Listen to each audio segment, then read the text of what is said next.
হয়, নলবাৰী জিলাৰ এই নাথকুছি এখন ইণ্ডাষ্ট্ৰিয়েল পাৰ্ক। ইয়াতে বহুকেইটা উদ্যোগে উৎপাদনৰ কামত জড়িত হৈ আছে। বিভিন্ন খাদ্য প্ৰস্তুতকৰণৰ পৰা আৰম্ভ কৰি অন্যান্য লাগতিয়াল বহু সা সামগ্ৰী ইয়াতে উৎপাদিত হৈছে। ইয়াত ফুড পাৰ্ক এখনো ভাৰত চৰকাৰৰ অৰ্থ সাহায্যৰে নিৰ্মাণ কৰা হৈছে, যাৰ উদ্দেশ্য আমাৰ কৃষিভিত্তিক এটা শক্তিশালী অৰ্থনীতি গঢ়ি তোলা। কেইবাটাও তেনেকুৱা উদ্যোগ আজি আমি পৰিভ্ৰমণ কৰিলোঁ আৰু কৰি আমি গম পাইছোঁ যে তাতে যিসমূহ খাদ্য প্ৰস্তুত হয়, অসমৰ আমাৰ স্থানীয় খেতিয়কসকলে উৎপাদন কৰা বহু ইয়াতে সুযোগ আছে। গতিকে মাননীয় মুখ্যমন্ত্ৰী ডক্টৰ হিমন্ত বিশ্ব শৰ্মা ডাঙৰীয়াই অসমখনক দেশৰ 5খন আগশাৰীৰ ৰাজ্যৰ ভিতৰত এখন হিচাপে প্ৰতিষ্ঠা কৰাৰ ক্ষেত্ৰত উদ্যোগীকৰণৰ দিশটোক যথেষ্ট গুৰুত্ব প্ৰদান কৰিছে। আৰু সেইবাবে কেনেধৰণে কি সম্ভাৱনা আমাৰ মাজত লুকাই আছে সেইসমূহ আমি অন্বেষণ কৰিব লাগিব। আজি আমাৰ জিলা প্ৰশাসন, আমাৰ উদ্যোগ বিভাগৰ বিষয়া কৰ্মচাৰীসকলৰ সৈতে আমি পৰিভ্ৰমণ কৰোঁতে আমি দেখিছোঁ যে আমাৰ থলুৱাভাৱে এনে বহু মেটেৰিয়েলছ আছে। ইভিন সেই মেটেৰিয়েলছসমূহ পৃথিৱীৰ বিভিন্ন দেশলৈও ৰপ্তানি কৰা হৈছে এই নাথকুছিত উৎপাদন কৰি।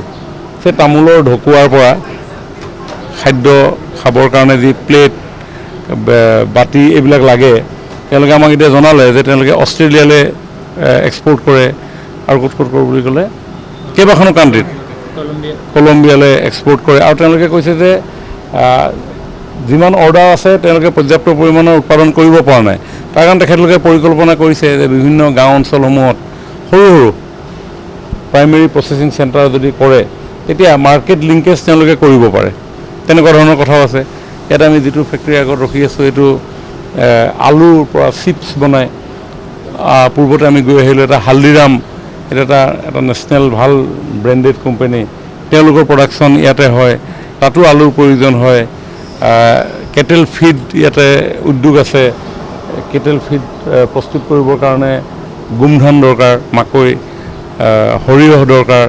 সেইসমূহ আমাৰ খেতিয়কসকলে উৎপাদন কৰিলে ডেফিনেটলি এখন বজাৰ যে আমাৰ হাতত আছে সেই কথাটো গম পোৱা যায়। আৰু সেইকাৰণে আমাৰ এই উদ্যোগীকৰণৰ যাত্ৰাত আমি সকলোকে অংশগ্ৰহণ কৰিবৰ কাৰণে আহ্বান জনাইছোঁ। আৰু ইয়াত কৰ্মসংস্থাপন সৃষ্টিৰ সমান্তৰালভাৱে এটা কৃষি অৰ্থনীতি ইয়াতে ভাল ধৰণে গঢ় লৈ উঠিব।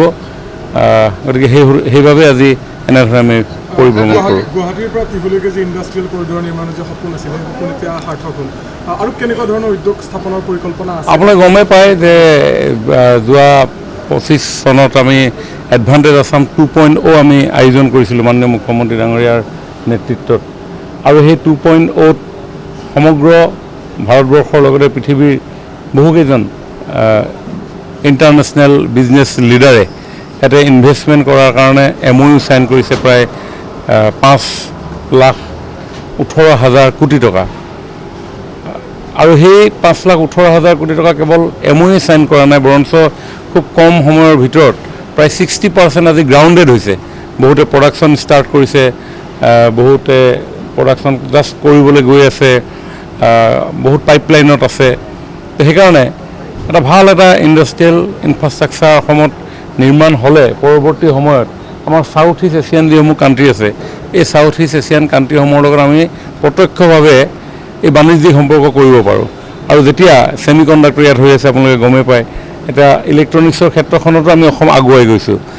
আৰু সেইকাৰণে ছাউথ ইষ্ট এছিয়াত পৃথিৱীৰ প্ৰায় 30% পপুলেশ্যন থাকে, জনসাধাৰণ তাতে বসবাস কৰে। এটা ডাঙৰ মাৰ্কেট আমাৰ কাষতে আছে। আমাৰ গুৱাহাটী এয়াৰপৰ্টৰ পৰা 3-4 ঘণ্টাৰ ভিতৰত ডিউৰিং ফ্লাইং আৱাৰ্ছ আমি সংযোগ স্থাপন কৰিব পাৰোঁ। আৰু যেতিয়া ইলেক্ট্ৰনিক্সৰ ক্ষেত্ৰখনত আমি তেওঁলোকৰ লগত ব্যৱসায়িক লেনদেন আমাৰ যেতিয়া আৰম্ভ হ'ব, ডেফিনেটলি আহ-যাহ আৰম্ভ হ'ব।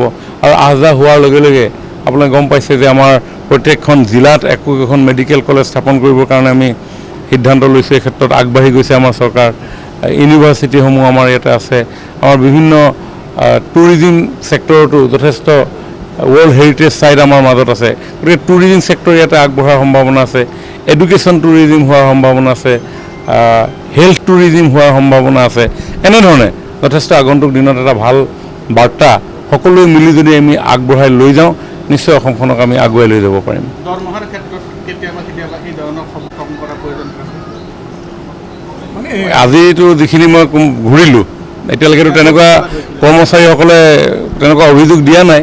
মই অলপ আগতে ব্ৰিটিছ পেইণ্টলৈ গ'লোঁ, তাতে এতিয়া লোকসকলৰ লগত প্ৰত্যক্ষভাৱে মই কথা বতৰা পাতিলোঁ, কেনেকুৱা লাগিছে কাম কৰি বা ইয়াতে সা সুবিধাবিলাক কেনেকুৱা। তেওঁলোকে জনাইছে যে EICIC, EPF যিখিনি কোম্পানীৰ ফালৰ পৰা দিব লাগে, চৰকাৰৰ যিখিনি ব্যৱস্থা আছে সকলোবিলাক পাই আছোঁ বুলিয়েই কৈছে।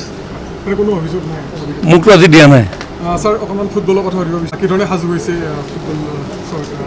ফুটবল সমগ্ৰ বিশ্বতে এই খেলবিধক লৈ যথেষ্ট মানুহৰ উৎসুকতা থাকে। আমি সকলোৱে ফুটবল খেলিছোঁ হৈ থাকোঁতে, হয়তো এতিয়া সময় নাই গতিকে বা অনুশীলন নথকাৰ কাৰণে হয়তো আমি এৰিছোঁ, কিন্তু ক্ৰীড়াৰ জৰিয়তে এখন সুস্থ সমাজ গঢ় লৈ উঠে। আৰু সেইকাৰণে ভূপেন দাই গাইছিলে, এই পৃথিৱী এক ক্ৰীড়াংগন, ক্ৰীড়া হ'ল শান্তিৰ প্ৰাংগণ। গতিকে ক্ৰীড়াৰ জৰিয়তে আমি শক্তিশালী এটা ইউনিটি গঢ়ি তুলিব পাৰোঁ। আৰু বিশ্বত আজিৰ তাৰিখত এটাই কম্পনেণ্ট আছে যাক সকলোকে আকৰ্ষিত কৰিব পাৰে একেলগে, সেয়া হৈছে স্পৰ্টছ। গতিকে বিশ্বকাপ ফুটবল হৈ আছে, গতিকে বিশ্বকাপ ফুটবলৰ প্ৰতি সকলো আকৰ্ষিত হৈছে আৰু সকলো অধীৰ আগ্ৰহেৰে ফাইনেললৈ ৱেইট কৰি আছে। চাব লাগিব।